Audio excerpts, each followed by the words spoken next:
Welcome to another edition of Northern Heat. My name is Bob Lennon, President of ThermalWood Canada, host for the show. And today our special guest, Jason Martell. Jason, how are you? Awesome, Bob. How are you doing? Not bad.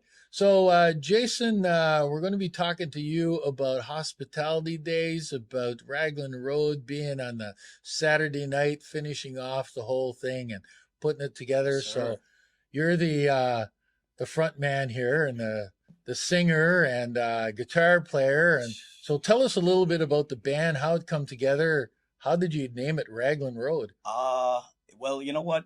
Don't ever tell my bandmates that I'm the guitar player because yeah, it's a bit of a joke around the band. I'm lucky enough to play with three geniuses. That's what I do. You know what? We've been doing what we do for about it'll be 11 years Really? this Been summer. that long? Yeah, it's been 11 years this summer, and the project started with Gary Goss and I. And Gary's originally from Newfoundland, but he's lived in Bathurst most of his life, and we started it as a duo. And then there was a band at a Miramichi that many folks would know. They've seen them at hospitality days a number of years ago, called the Dirty Nellies. Oh, yeah. And I think the year that we had the Trues here, they were one of the openers on that night. And it was Corey McDonald on drums and James Craig on bass and on the keys. And their lead singer in that band started to take a job out west, so he was flying in and flying out. And those two guys all of a sudden were two of the best musicians New Brunswick and beyond had to offer, and they were all of a sudden looking for a band. So the four of us got together one night, and it was great. We knew right away that there was a spark, there was a little bit of magic, and then 11 years later, here we are. So excited, beyond excited to be back at hospitality days. Well, it's great to have you guys, and the fact that you know some people maybe don't know this, and this is why I wanted to talk about this because you guys are you don't just play all the local bars here and down in Fredericton and Miramichi and Bathurst, but you've got some tours lined up here. Well, we've been lucky enough to do that. We have a lot of venues that have been good to us and a lot of festivals that have been good over the years. But now, as you build up a following, and as much as a musician, that whole Spotify and Apple Music beast, it's kind of a two-headed beast. It really doesn't pay you a whole lot on the monetary end, but it really exposes you to a whole lot of people that wouldn't normally see you. So what's happening now? We had travel agencies approach us about saying, hey, listen, you guys have a pretty good following. What about doing a week down in Mexico? And we can sell these packages to your fans and followers and family and friends. And you want to hang out with Raglan Road for a week on the beach in Mexico. And then we'll do 3 shows while we're down there. We'll do a country show, we'll do a rock and roll show, and we'll do a Celtic Maritime show. 3 completely different concerts for everybody coming down. So we've got north of 100 folks joining us in Mexico in just a few short weeks that are coming from all over North America. And then this fall, we had another travel agency approach us, and we're doing a similar one, but it's a guided bus tour for 11 days through Ireland and Northern Ireland. So that one we're super excited about. My wife and my son and I went to Ireland 2 Octobers ago. Yeah. And we were there for 8 days. As you can believe, knowing me, Bob, it was the Irish pub tour. No. And then we said, yeah, it was shocking. Yeah, it's very shocking. And then we said, you know what, we've got to come back here, but we want to do this as a band. So we've only got a couple seats left on that tour, and that one's happening on September 28th. We're flying from Halifax to Dublin, and we'll get on the bus, and we're going to see all of Ireland and all of Northern Ireland, and the band will do 3 shows in the traditional Irish pubs and venues while we're there, one in Dublin, one in Belfast, and one in Kilkenny. And then we'll be playing on the bus each day as we go through all the counties and everything. Oof, so that must have been something from your bucket list somewhere along the line. that's going to be a ball because as a Prince Edward Islander and somebody who's born and raised Atlantic Canada, Ireland was just absolutely felt like home when we were there for a couple of days. And I think we were back a few days and I'd missed it already. So we're excited to go back and kind of bring the Raglan Road experience to Ireland for a week and a half. Yeah. So what's the story behind Raglan Road? It's an old Irish song. And it's got a connection through my grandfather. And it was a song that he would hum a little bit, and I was raised by my grandparents, partially. And so that's where it always kind of stuck in my head. So then when we were looking for a name for this project, we do a lot of rock, we do a lot of country and stuff like that and folk. And that song, that name of it seemed apropos. And it's so funny because, you asked me, Bob, you said, well, how would you describe Raglan Road? And I said, it's tough because we had one summer literally where we did a rock and roll festival and a country festival and a Scottish festival and an Irish festival and a folk festival all in the same summer. So the guys in the band have a pretty broad range of abilities and talents, but also influences. So that's probably the best way. And then we're also out there. We've finally started to get some traction now with original music as well. So that's what sets the experience apart a little bit. You're going to go out and you're going to hear your favorite party tunes, and we're going to be there to keep the party going after Colin James and Calvin and Signal Hill. Yeah. Or Signal Hill. I said Sam Roberts. Sam Roberts.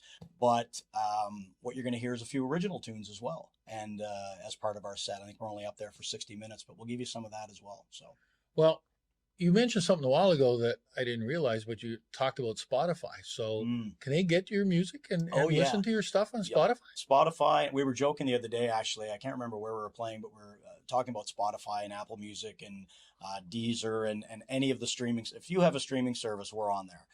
Because the way that it works with these is that you'll hire an aggregator. And we use one called CD Baby. That's a popular one amongst musicians. And you'll pay them a fee, and they'll push your music out to all of these streaming services, and then they collect your royalties on it, which, again, are not much. But they do collect them. But we were joking the other day because I get a list of the streaming services we're on. And I think we were in St. John, and we found out that if you own a Peloton bike, if you've dropped several $1,000s on a Peloton to get in shape, and you're on there, apparently it has a dedicated streaming service. And I haven't been in a gym in 30 years, Bob, but apparently, if you own a Peloton, you can listen to Raglin Road. So I thought that was pretty laughable anyway. Well, you have the healthy people that are out there getting trained and getting in shape that can. We don't discriminate, Bob. We want everyone's money. To be honest, we don't. Yeah, I can definitely tell. Yeah, but that's still an interesting way of getting into the business, and like you said, it ties you into the agents and stuff like that. 100%, and a lot of what we booked. So like, we talk about it's kind of our summer of Canadian rock and roll royalty by association. We're gonna be lucky enough to play on the stage with Colin James and with Sam Roberts' band. And like I was saying, Colin James he's still got his fastball. He's amazing. For anybody on the fence about getting tickets to hospitality days, he's literally worth a super pass alone. He's incredible. Yeah. And then we saw Sam Roberts, I think 3 or 4 years ago in Truro at the Rock the Hub Festival with the Sheepdogs, and they were phenomenal. They're still cranking out great hits.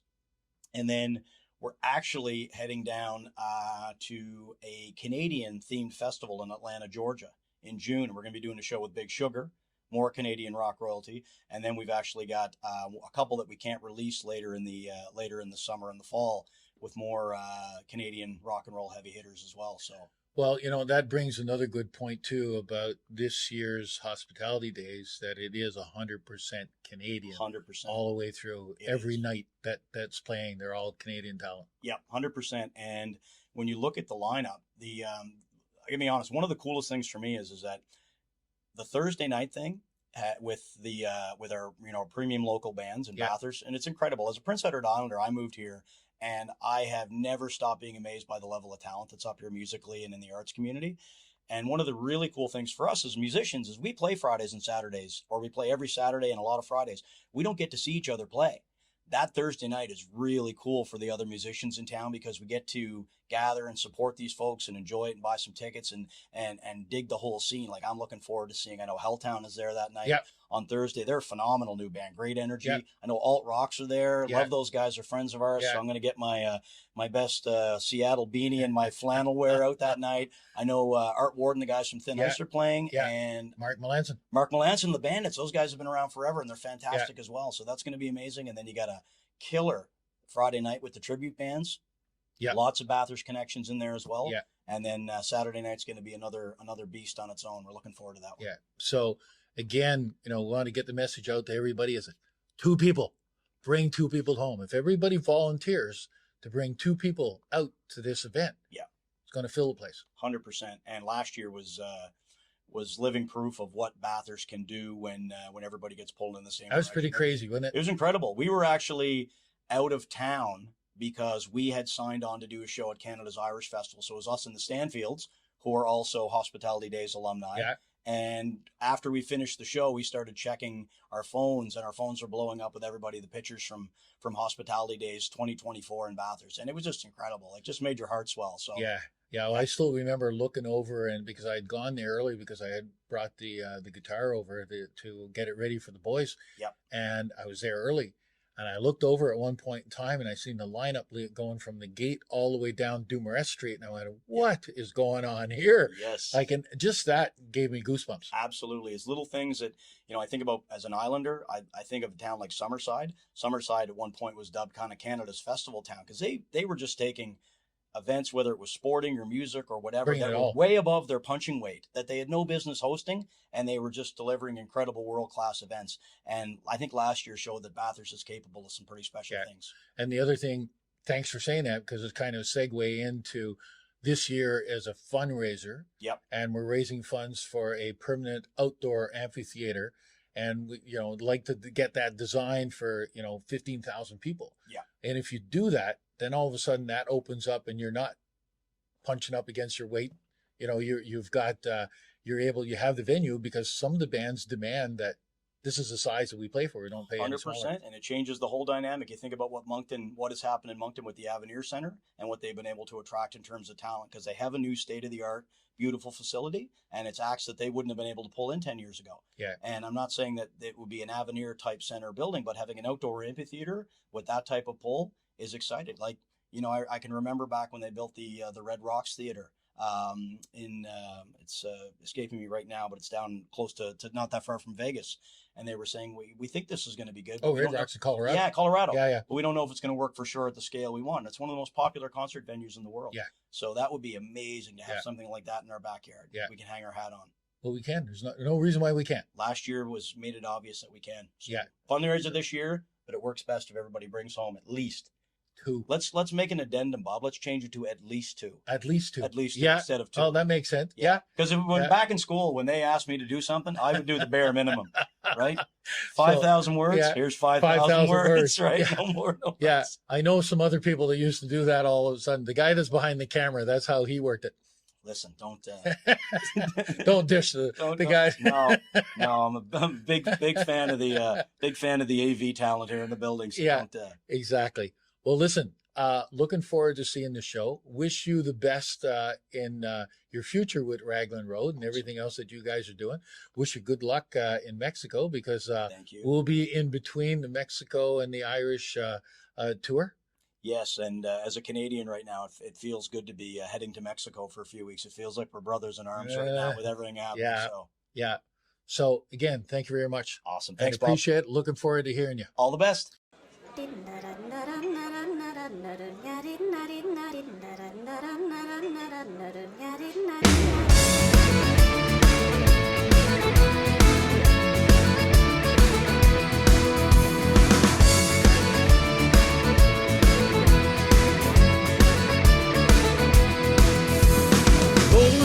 Saturday, the lads I called, they're on their way. We're getting on the go tonight, it seems. No fancy drinks or pricey grub, we're heading down to the Irish pub tonight, my dear. We're blowing off some steam. We saddled up, boy, to the bar. The lassie sets a row of jars, says, "What's your poison?" like she doesn't know. No wine or shots and nothing pink. There's only one choice for the drink, the only thing to get us on the go. Port black, port black, port black, port black. Off from St. James Gate right to my hand. Port black, port black, port black, port black. Well, a pint of Blade is your only man. A pint of Blade is your only man.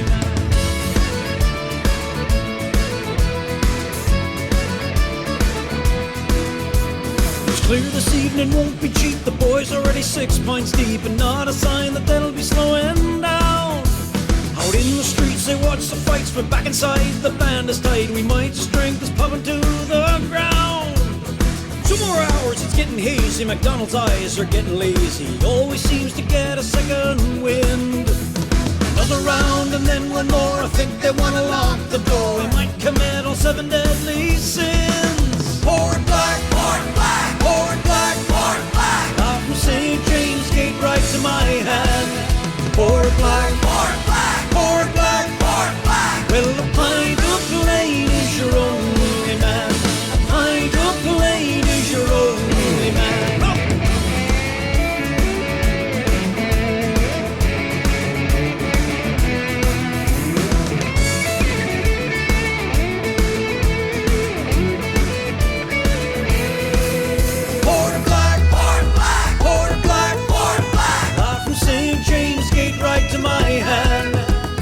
black, port black, port black, port black. Well, a pint of plain is your only man.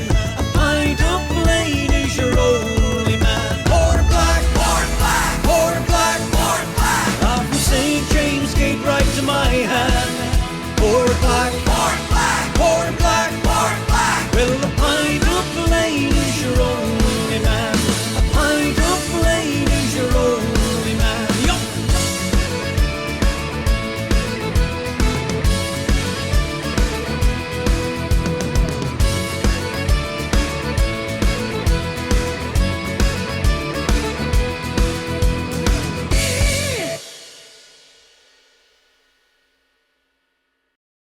And there we have it. Another edition of Northern Heat for this week. The place you come to listen to the stories that haven't been discovered yet.